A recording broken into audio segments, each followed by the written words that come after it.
I am. My name is Panashe Makanza. I am also a citizen of Zimbabwe, currently based in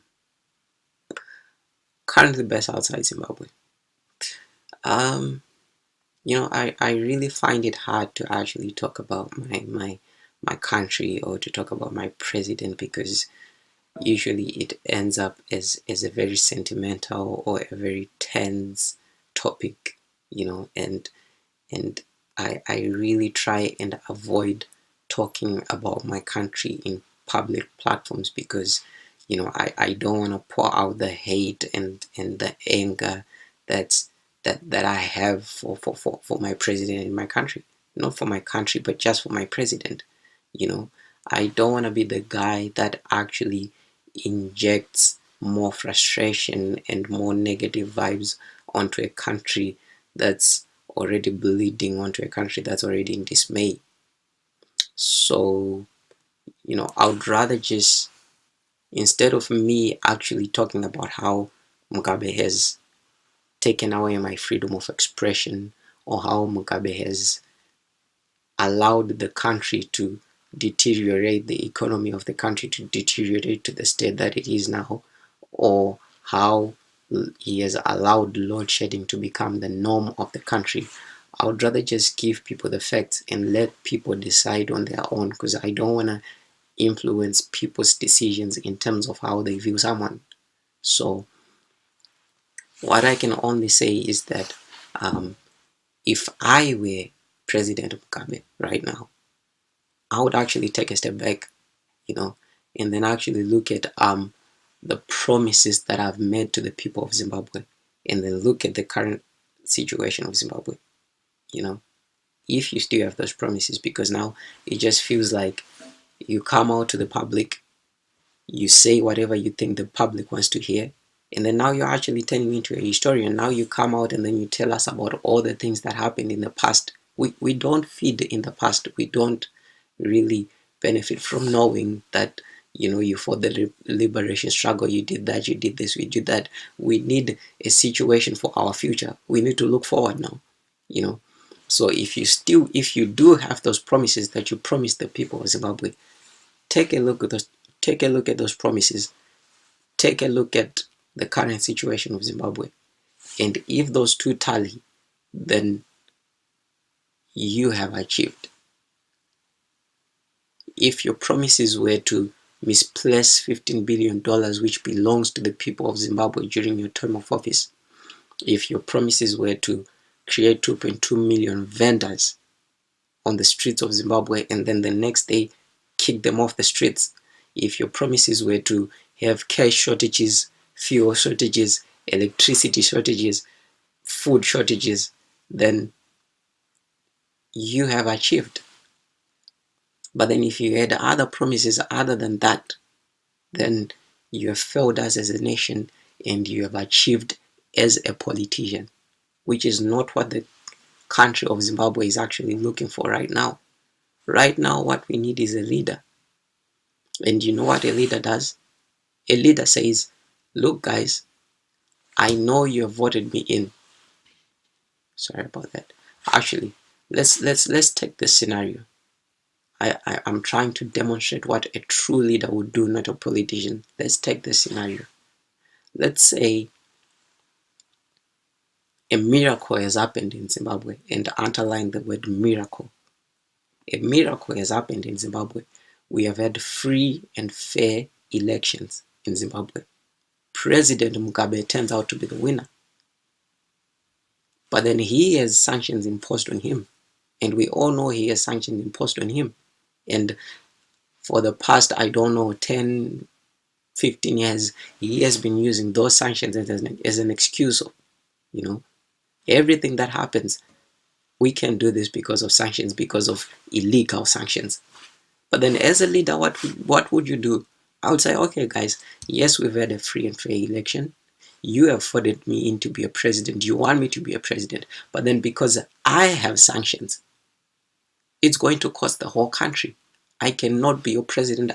You have to step down if you are a leader who cares about his people. But then if you are doing it for your own selfish gains, then we find you clinging on to power. We find you saving your own needs, which is not fair for us, you know.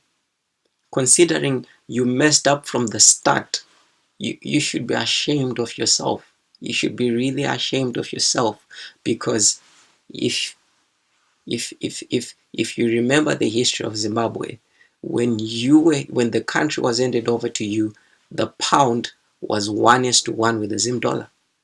The pound, the great British pound, was 1:1 with the Zim dollar.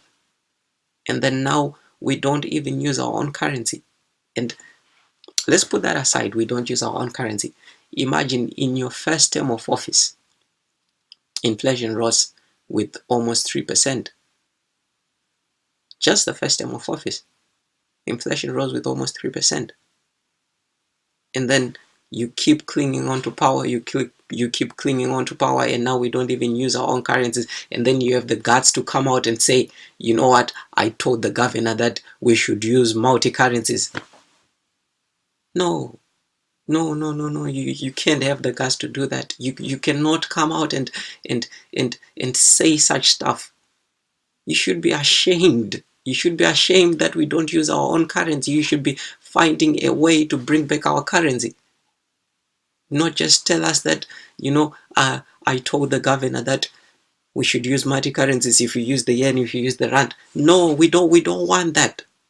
This is our country. This is the 21st century, and now colonization comes in all shapes, forms, and sizes, and us using other people's currencies is them slowly colonizing us.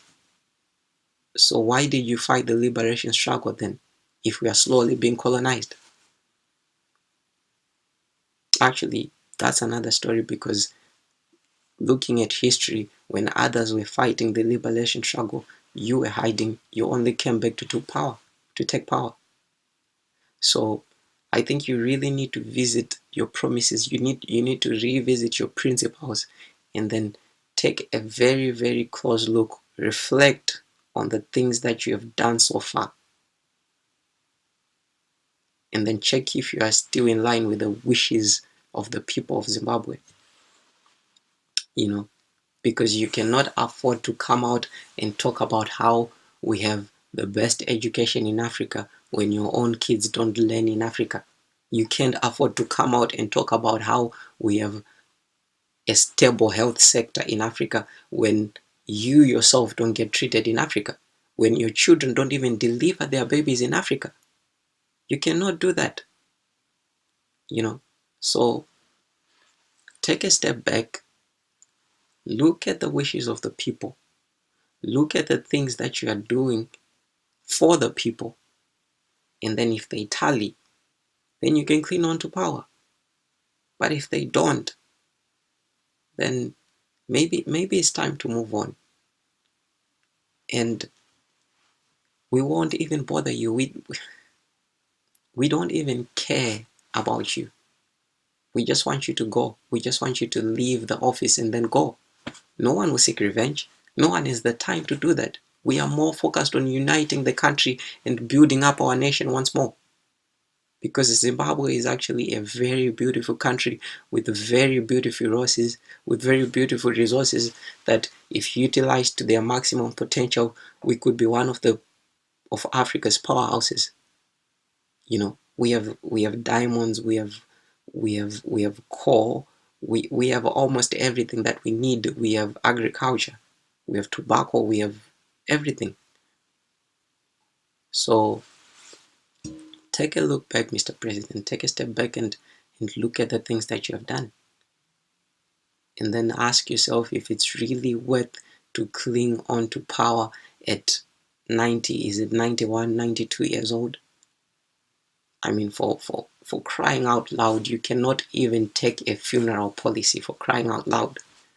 No one wants, you are high risk for a funeral policy, but you still want to run the country. No one wants to do business with you. You are too old. Why are you still working yourself out? 90 years and you still want to go to work? No, Mr. President, we are tired.